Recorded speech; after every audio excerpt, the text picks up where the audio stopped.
Let us discuss about the universal set. Universal set, for example, if we considered our teeth set, see this picture already we discussed. Our teeth are divided into four groups, that is incisors and canine, second one, and third one it is premolar, and next molar. These four are sets which are derived from our teeth set. So incisors, canines, premolars and molars, all these become sets which we derived from our major set, teeth set. This major teeth set is called universal set. Okay, and incisors, canines, premolars, molars, all these are sets derived from the major set, teeth set. Okay, so teeth set is universal set, all these are the sets. Next, if we consider your school, and in your school there are so many classes. We can take 6th class and 7th class as a group, and 8th class, 9th, 10th. Okay, so if you consider all these as groups, then here your school students names, if you take names, then your school student names becomes the universal set. So your school student names, if you consider those school students, becomes the universal set. All these 6th, 7th classes are the sets derived from the school students, universal set. In general, universal set and sets, when we represent them by using diagram, that is Venn diagram, for universal set, in general we use a rectangular box to indicate universal set, like this. And for sets, for each and every set is represented by a circle. Okay, if there is another set, then we have to represent another circle, like this. For first set one circle, for second set another circle. If you consider in previous example we are taking the teeth set, and we take the canines and incisors are two sets.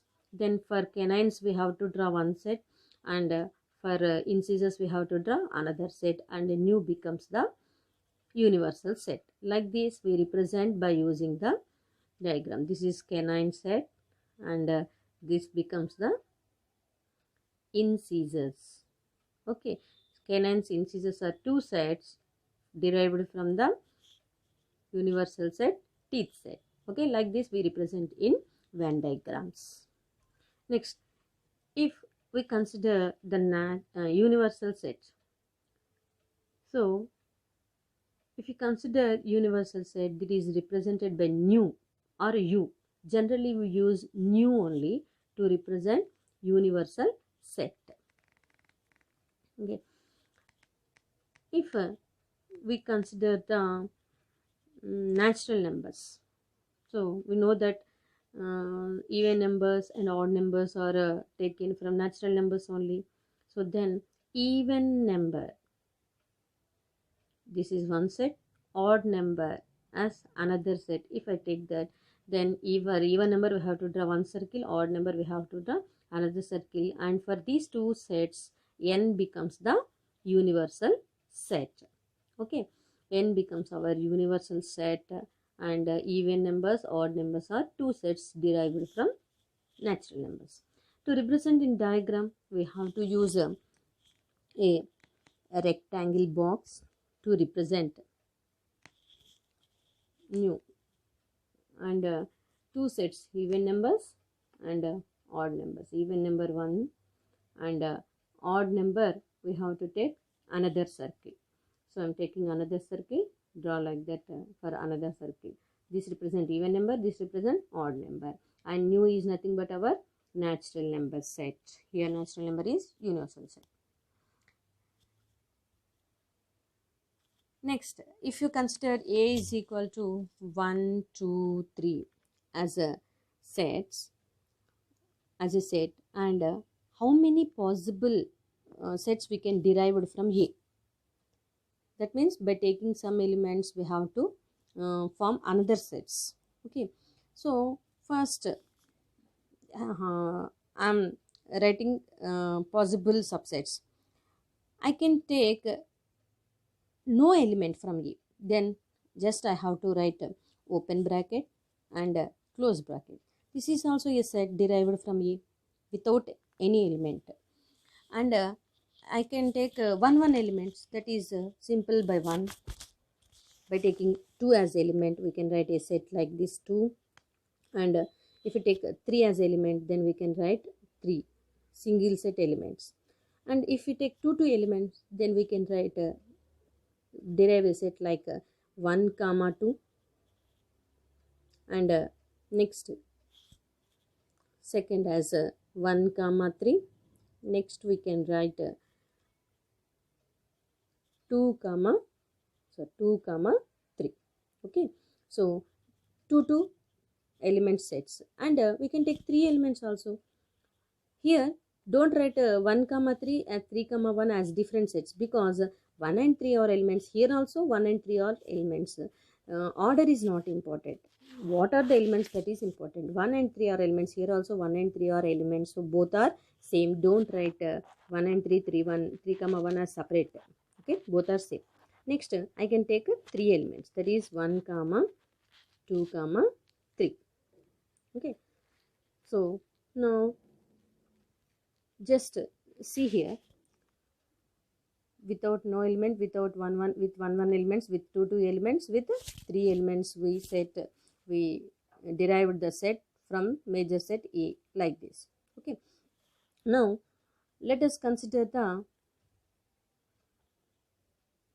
important point, that is here all these sets derived from A, so these sets are called subsets. Very important, these are subsets of the set A. So we call all these as subsets of A. And if number of elements in set A is equal to n, then number of subsets, how many subsets we can form from set A, that is number of subsets to A is equal to 2 power n. This is important, 2 power n. So let us check. Already we derived some subsets of A, so count it. So if you count the number of subsets, just here there are 3 elements, so number of elements is equal to number of elements in A is equal to 3. Then number of subsets to A, just count how many you get, that is you have to calculate by using the formula. Number of subsets A is equal to 2 power n, that is 2 power 3. So we get 2 power 3 is nothing but 8. So just count the subsets we written. So 1, this is single element, 2, 3, 4, 5, 6, 7, 8. So tally. So we get we use this formula to find number of subsets of a set. That is, if number of elements is equal to 3, then subsets is equal to 2 power 3. That is, if number of elements is equal to n, subsets is equal to 2 power n we have to use. Consider the other example.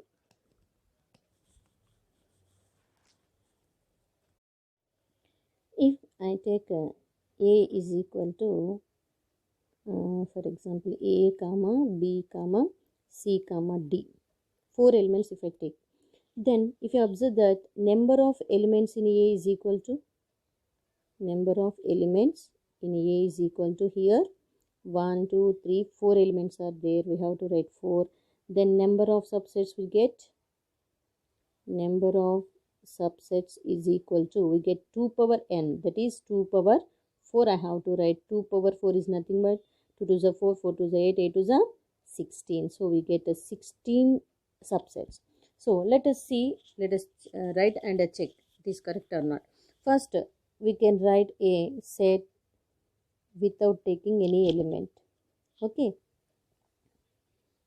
this is nothing but we can write it as 5. And we can write by taking one element, that is A, single element A, single element B, C and D. So with one elements already I written. Next two elements. So make pair with A comma B.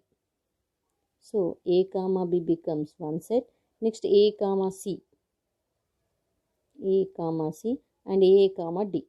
So with starting with A, with two elements we are written. Next starting with B we can write, don't write B comma A. So B comma A, if you write B comma A is equal to A comma B. Both are same because here the element A and B. Here also A and B. Order is not important, but the elements is important. So A comma B and B comma A same. So don't write B comma A as another element. Don't write. Next B comma C. B comma C. With B and C new elements we can write a set. And B comma D also next set. B comma D. With B is over, next write with C. So C comma D. Don't write with C comma A as, because C comma A is nothing but A comma C.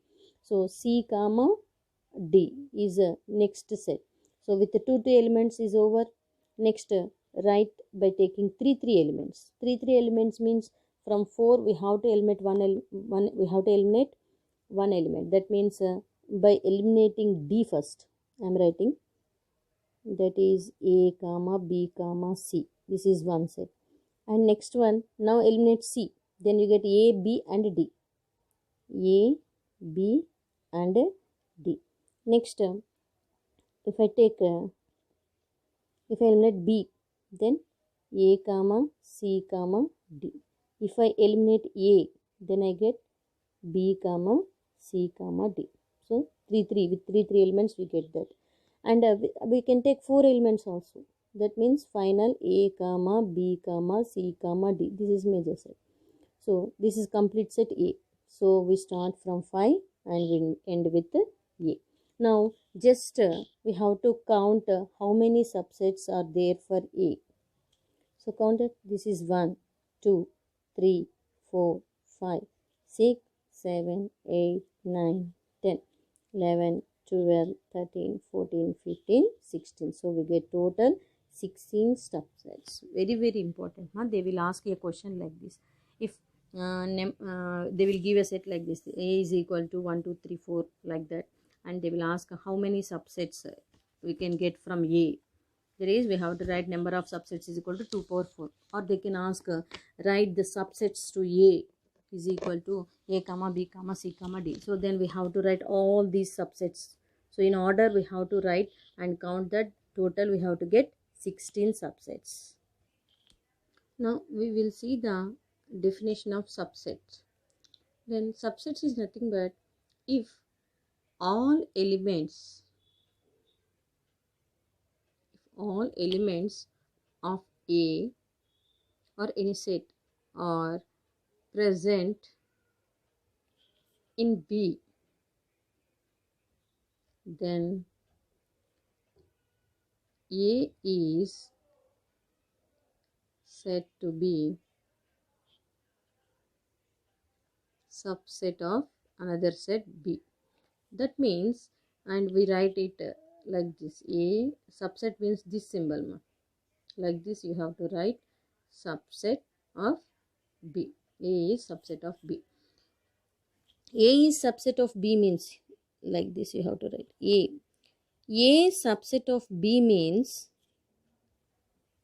it is possible if and only if any element A belongs to A, that is A is an element of A, that implies A must be belongs to B. That means if any element presented in A, then that element must present in B also. Then we can say that A is subset to B. For example, if we consider natural number, we know that every natural number is presented in whole number. If you take any natural number that is presented in whole number, so we can write like this: natural numbers are subsets of